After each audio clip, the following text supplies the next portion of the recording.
All right, my fellow Rotarians and guests, this brings us to the highlight of our evening, the presentation of the Rotary Club of St. Martin Sunset's 2020 Literacy Award, and officially introducing tonight's guest speaker. Public Image Chair Jade, you have the virtual floor.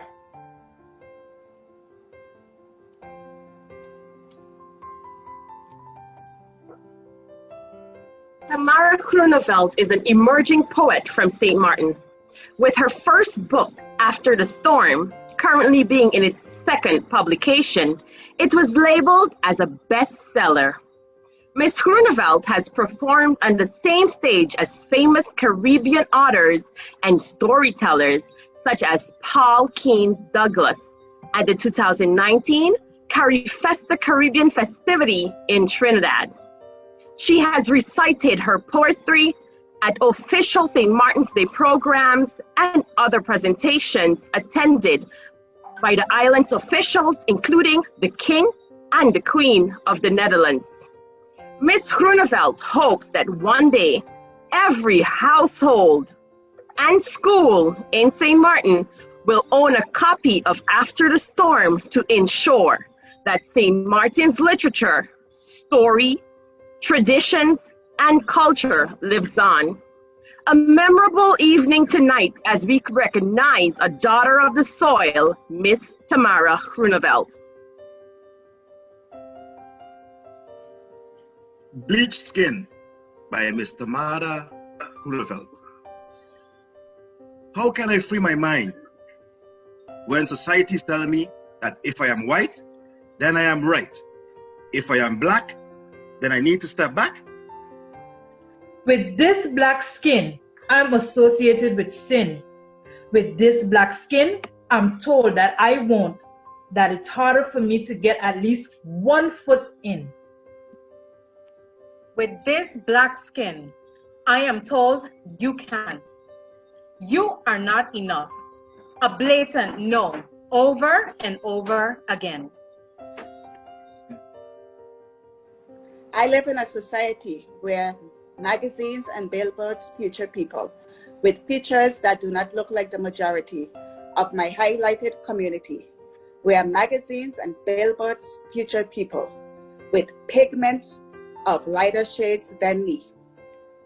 Their hair either straight, processed, or purchased from the Indian or Chinese store. From America to Jamaica to Nigeria, from Egypt to Saudi Arabia to Dubai and India. Act fairly.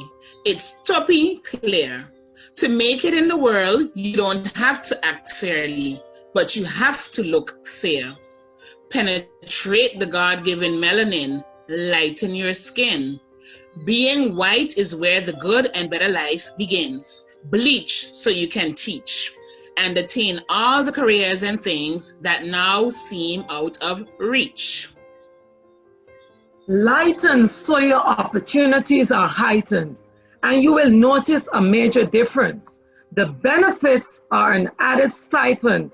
You can get colored tattoos, be a walking coloring book, and get the look.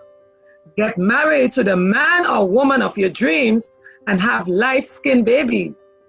Compare the children and let the darker one know that you are displeased, and subject the innocent child to tease.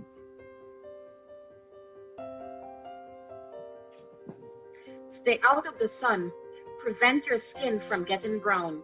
If not, you will miss out when opportunities come around. L'Oreal, I know I'm worth it. Olay, I do love the skin I'm in. Nivea, just to name a few. It starts with me and you. Tan, brown, black skins are beautiful too. In the month of September, Rotary recognizes basic education and literacy, an important facet towards the development of humanity.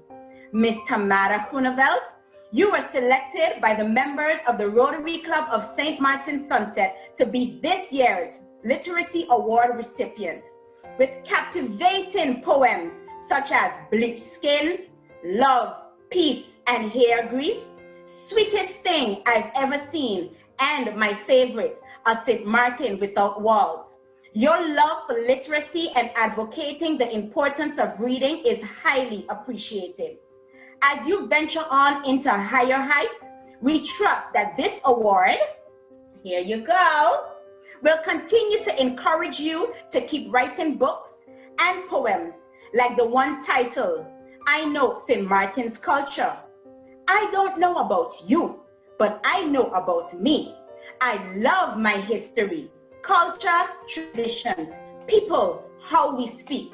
Your poems surely teach me everything that makes me me. Ms. Tamara Groeneveldt, on behalf of the board and members of the Rotary Club of St. Martin Sunset, we would like to proudly present to you Rotary Sunset's 2020 Literacy Award in recognition of your valuable contribution to literacy and on the island of St. Martin. Rotarians and guests, kindly unmute your mics and let us cheer on for Ms. Tamara Groeneveldt.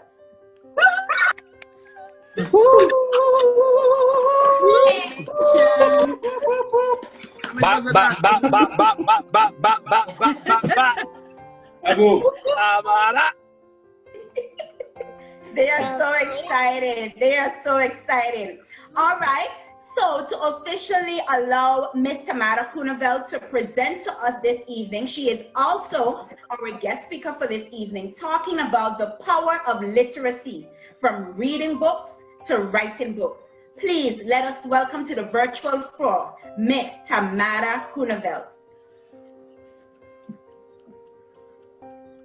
Thank you, Rotary Club of St. Martin Sunset. Listen, this is so special. I feel so special this evening. Thank you for actually creating the opportunity for me to speak to this club, for presenting me with this award. And this is absolutely unexpected, but definitely overwhelming and definitely a nice feeling to have. So thank you, St. Martin, the St. Martin Rotary Club, St. Martin Rotary Club of St. Martin Sunset. Yes, I got it.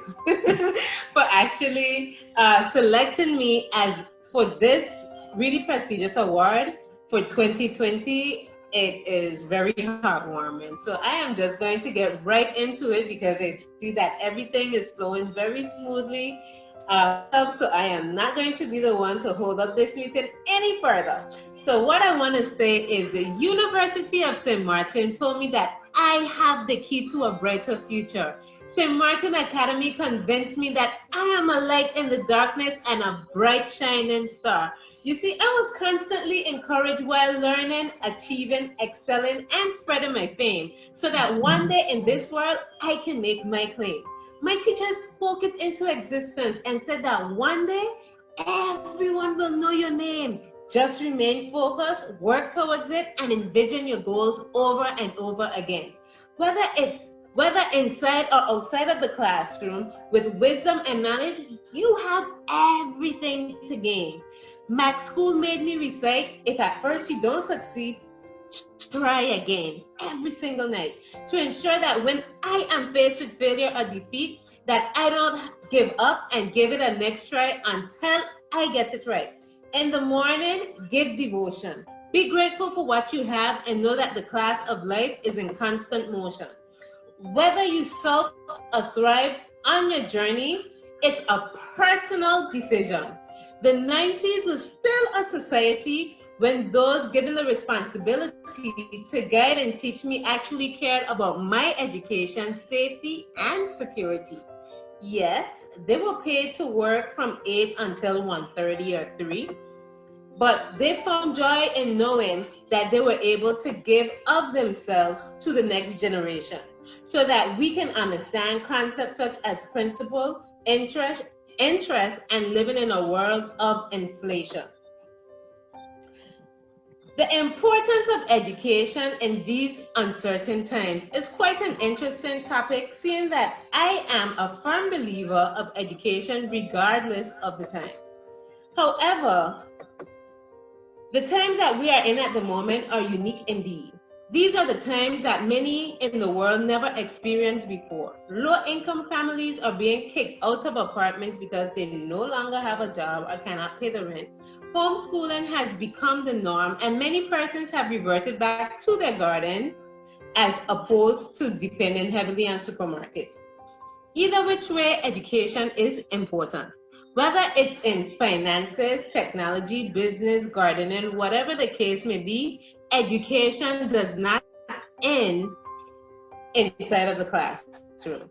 It could actually begin outside of the classroom. So I really like this quote by Zig Ziglar that says, formal education will earn you a living, while self-education will earn you a fortune.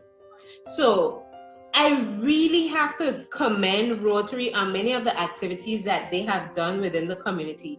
And one that I specifically liked was the initiative of initiating the community libraries within recent to encourage reading and self-education, as we know that basic education and literacy are essential for reducing poverty, improving health, encouraging community and economic development, and promoting peace. Rotary can promote education more in the communities by actually launching educational campaigns, radio campaigns, which actually help to serve as a reminder to the community, to parents and to children alike, that education and literacy are very important, and that we can do a lot more and reach a lot further as a community. And just like we had the spelling contest just now, we can even initiate annual educational contests that would actually help to promote education and literacy in the community. So why did I go from reader to writer? Such an important question. Now, I'll tell you this, Rotary, to the Rotary St. Martin Sunset, I was really never much of a reader until I picked up a book that changed my life some years ago.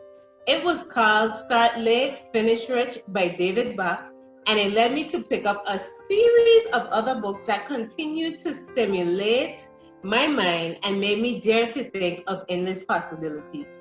Now, what led me to march into the library and pick up that book in the first place? Well, actually, that's an interesting story. It was actually sparked by my ex-boyfriend, who always said that he's going to be rich one day, and I decided, well, if he's going to do it, I'm going to do it too. So that's why I went into the library and I picked up that book in the first place, and that actually opened a world of endless possibilities for me. As they say, the best revenge is actually massive success. And not that I'm actually trying to be revengeful, but you know, I just want to be successful. So as a writer, I deemed it important to tell our stories, tell our St. Martin stories. One of the popular poems in my book was actually inspired by a young local poet at a poetry event who said that she did not know St. Martin's culture, and if it had a culture, she frankly did not care to know it. And I was actually enraged by this because I could not believe it. This is something that I eat, live, and breathe every single day. So the following week, as the MC for that event, I actually wrote a poem and came back to recite it, which is, of course, as Madam President said, I know St. Martin's culture. So when I recited the poem, I did it with so much passion and fervor. The entire audience went crazy. And Mr. Garfield Young, who is also famously known on the island as Papa was in the audience that night. And he was the one that said, and I quote, "That poem is going to take you places." And he was actually one of my former teachers as well. When the opportunity came up by the House of Nehisi in 2013 to have local poets publish their work in the Where I See the Sun anthology, my poem was actually selected, and it was published as the first poem in the book. Okay? So I was very happy about that, and I was very thrilled to be able to be selected for that. So now, how I became the author of my own book, as I continue to delve further into from reading books to actually writing books, the desire to produce a book actually came from someone who gave me a little extra push and encouraged me to the connection that I would often have with the audience whenever I recited. And they said, Tamara, you know, your poetry is St. Martin's story, and it is very catching, it's very captivating. When persons hear it or when persons listen to it, they are able to connect with you and they are able to actually feel and understand what you are saying. They're like, you should come up with a book. And so I eventually started doing a little bit more writing, as I would always write from the time I was a teenager. And as I continued to do some more writing, the opportunity came up where someone was like, it's time. It was actually one of my goals last year to write a book, and I wrote it on my goal list, and lo and behold, it actually came out. When I was told it's time, I submitted all of my work to the House of Nahisi Publishers, and the rest is history, basically.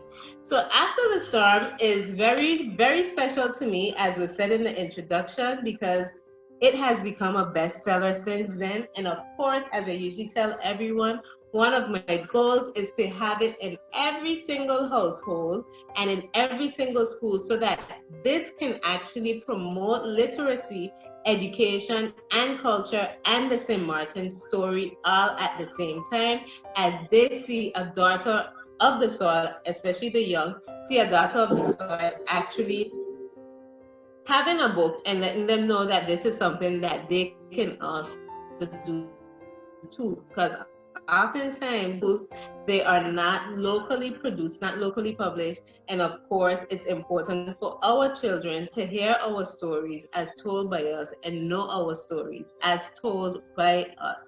So with that said, in conclusion, as a recipient of the Rotary 2020 Literacy Award, thank you once again for selecting me for this very prestigious award. Thank you for all of the great work that you do in the community, and I want to encourage you to never miss out on the opportunity to educate yourself or someone else, or even teach someone how to read, whether we go into the schools, because I see many teachers on this line, whether we go into the schools and take part in the reading programs as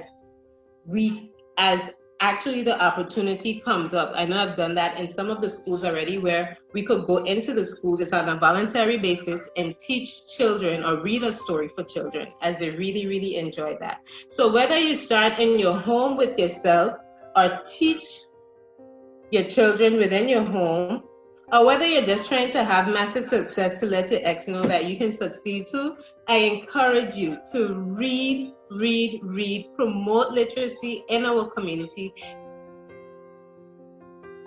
Also have a story. Now with that said, I am going to end with one of the poems from my book, and I'm going to call it A St. Martin Without Walls. And in some of my poetry, I actually do encourage reading and writing as well, as a community and as a society, because as we all know, the power of the pen can actually change many situations and many lives. So with that said, I'm going to read A St. Martin Without Walls as we approach 10-10-10, and as we think of a futuristic that we can add. Can you imagine how sweet it would be if there were no walls to restrict us in this territory? We could implement new and innovative ways to boost our economy, our families. Locals would own more businesses, and we would support our own, not just because we produce good quality services and products, but also because they're homegrown. And we could own the majority of stores in town. There would be fewer homeless people on the streets, and there would be no such thing as haters, but instead, we would sincerely greet everyone that we meet.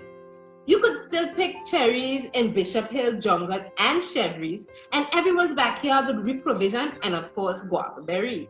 We wouldn't be under an imposed scrutiny, but uniformly work together for the people to build this country. We would produce and export salt once more, and there would be no such thing as an embargo. Our people would be able to rise from the mental shackles of slavery and, like the Black Wall Street, have money circulate in our own community. Anguilla fishermen would still be able to freely come over the water, and at market Wednesday and Saturday, cash will be just. We would be able to go to Coconut Grove, of course, to drink our local coconut water, and wouldn't import all of our food and have livestock for farmers to slaughter. We would embrace our cultural identity, wear our natural hair, and modernize our folkloric wear. Our young would know our traditional recipes and remedies, and the elderly wouldn't die with all the valuable knowledge that was shared for centuries. A world without walls, and a St. Martin without borders, able to write her own destiny. Able to write her own destiny. Able to write her own destiny and not take directives from certain world orders. Madam President? My favorite poem of yours. Thank you so much for that, Ms. Tamara Groeneveldt. I am going to pass the floor over to Public Image Chair Jade, who will facilitate the questions that are in the chat. Jade, you have the floor. Good evening once again. Question number 1 comes from Mr. Lloyd St. Andrew. He would like to know, to what extent do you, Tamara, think that parents need to go back to school in order to learn how to assist their children?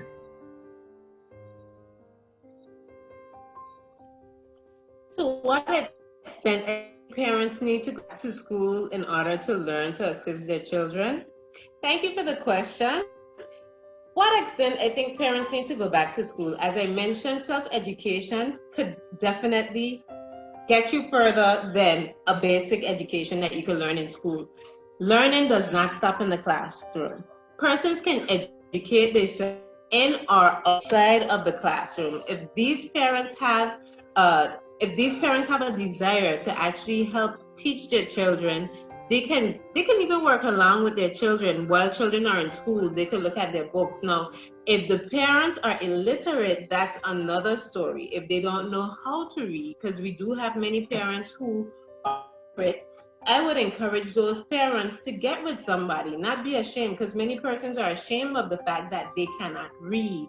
Many persons are ashamed of the fact that their kids, when they come to ask them a question about something, they cannot answer that question. So I would encourage those parents to take the responsibility into their own hands, whether they do it in a classroom or whether they do it outside of a classroom. We have access to so much information via technology, whereby parents or any individual could actually teach themselves how to read. I've heard stories of many persons who have done it, and it's definitely not impossible. For those parents, I would say, find a means of teaching yourself whatever information you need to know so that you can adequately assist your kids. And you can even do it like the old school parents would do. They would tell the children, you read it, let me hear what it says. Especially when the children would actually bring a letter home from school. You read it, let me see what you're learning in school, right? To see if you could actually read. But all the time, that parent might not actually know how to read. So with that said, I would encourage those parents to definitely take the opportunity upon themselves to be a self-learner, teach themselves what they need to know so that they can even grow along with the kids as their children grow, learn, and of course, get more knowledgeable about the world around them. Thank you. Question number 2. How long did it take you to write your book? Also from Mr. Lloyd St. Andrew. Well, some of the poetry in my book has actually been around for several years. So how long it took me to write the book? I would say, if I look at the accumulated poems that are actually in the book, I would say it took me a few years. But when I became very serious about actually putting the book together, it was actually just 1 year. So the pieces that have been compiled in the book were actually written over the years, but when I actually got the idea to put a book together, I would say it took more or less 1 year. And of course, with the right people, having the right team, it actually helped the process to move along faster. Thank you. Question number 3 from Lionel Lawrence. What was your inspiration to write your book and what drove you to publish it? My inspiration to write my book. Thank you, Mr. Lionel. That's a very good question. My inspiration to write the book, like I said, it actually came from reading as well. From opening a book and seeing that persons could write books and actually having a compilation of stuff. And as I mentioned in my speech, there was one particular individual who always would tell me or encourage me, listen, you should write a book, you should write a book, you should publish a book, you should publish a book. And sometimes persons have a way of seeing things in you that you don't really see in yourself. And because that individual was able to say, Tamara, you have something really special, you really have a gift, you should bring this gift forward to the world. And many times we all have gifts that we don't necessarily bring forward to the world. And I could tell you, when I recited the poem, I know St. Martin's, I recited it one time at the Million Man March that they had on the French side of the island. It was my first time reciting it in public. And I remember when I recited it, the audience went crazy. And they were hearing it for the first time. I was looking in the audience and people was like, yeah, that's true. So when I saw that, persons actually showed up by my house asking me for copies of the poem, what I wrote and what I recited. So that also let me know that, hey, this is something really powerful. This is something that persons actually like. If I could get this in a written form to actually distribute it, I could actually have more reach to more people and help more people as well, and even to help the younger generation to know what St. Martin's culture is. So when the Montessori school last year in December, they said that they were actually going to have the children recite this poem. To see them do that, these young children of different backgrounds actually recite, and they know St. Martin's culture, bringing jam cakes to school and dressing up in like cultural and folkloric wear to recite a poem about St. Martin's culture.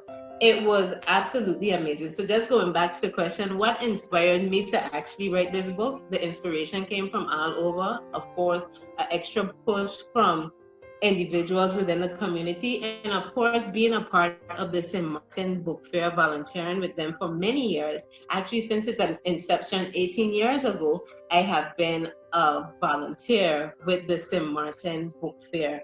So all of those things in one actually helped to inspire this book, being around authors and being exposed to different authors, different persons, and being encouraged to write one, doing poetry. So all of those things actually in one melting pot actually inspired me to write this book.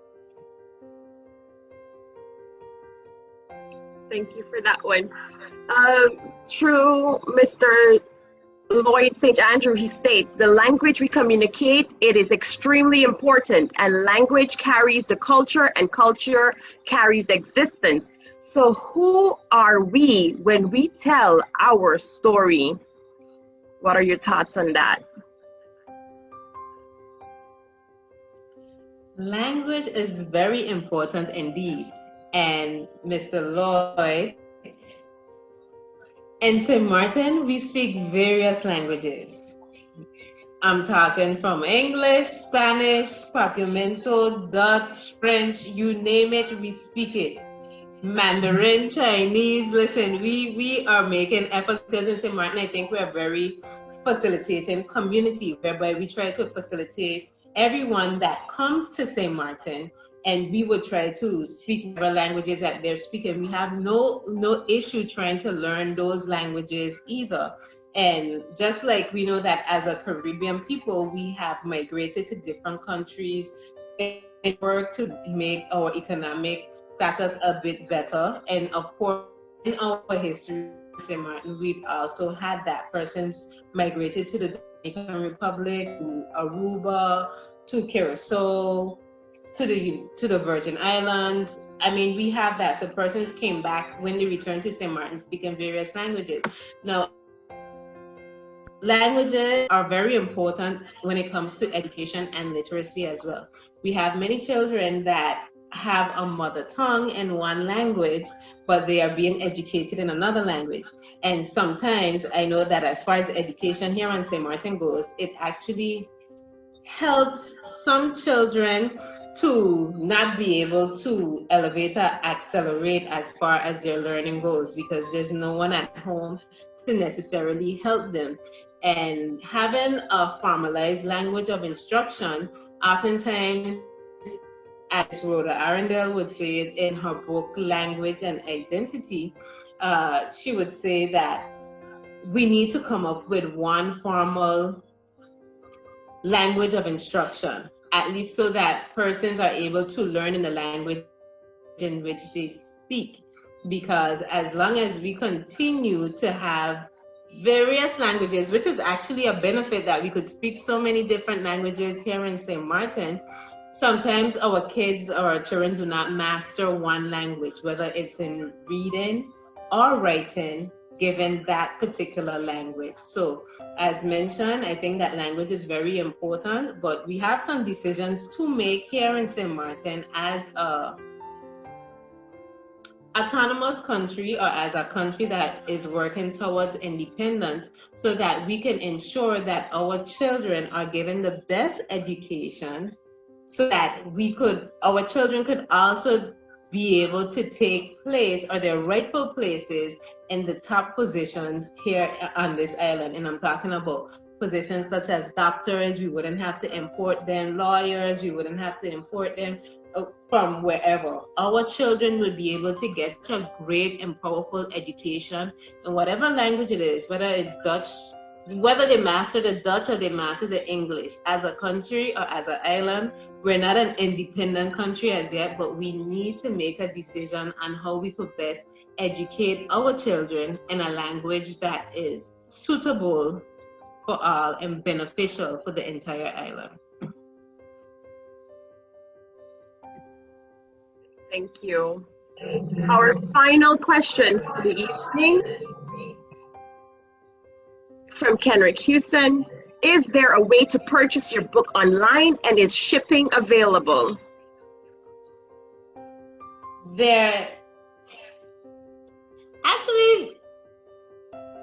I've been doing the purchasing or the shipping of the books online. If anybody wants to order it, they would usually get in contact with me via my Facebook page or profile, and they would let me know that they would like the book. I have not put the book on Amazon as yet, and if the book has been shipped to several different countries, I know during the period of COVID-19, the post office was allowing persons to ship books out, but I do have some shipments that I need to send out whenever the post office decides to reopen or its doors to actually shipping out. So with that said, Mr. Kenrick Houston, yes, it is available. Just reach out to me via my Facebook page if you know anybody that wants the book, and I would be more than happy to make arrangements so that I could get it to them. Thank you, Ms. Groeneveldt. Very inspiring. Thank you so much. Thank you so much, Public Image Chair Jade. And to officially thank Tamara Groeneveldt for being our guest speaker this evening, I will pass the floor over to Rotarian Franklin for the vote of thanks. Rotarian Franklin, you have the floor. Thank you, President Alicia. On behalf of the Rotary Club of St. Martin Sunset, I would like to thank you, Ms. Tamara Groeneveldt, for taking out your time to address us on the topic, the power of literacy. You have confirmed our belief that literacy opens up a boundless future and is uplifting to those who choose to embrace it. Your story of how you got into reading is real and shows that motivation to surpass the limits that others may place on us can push us to better things. The more you engaged in reading, the more the opportunities opened up for you and took you to places that you had not anticipated. You discovered more about yourself and more about our island and culture. That is truly inspiring. Your emphasis on self-education resonated with me, as I believe firmly that many fields and vocations can be self-taught with dedicated reading and application. Thank you for your encouragement to us, and we will continue to use reading to enlighten ourselves and our communities for a better society. So once again, we thank you and wish you continued success in your journey and goals. We look forward to having you with us once again. Thank you. Thank you.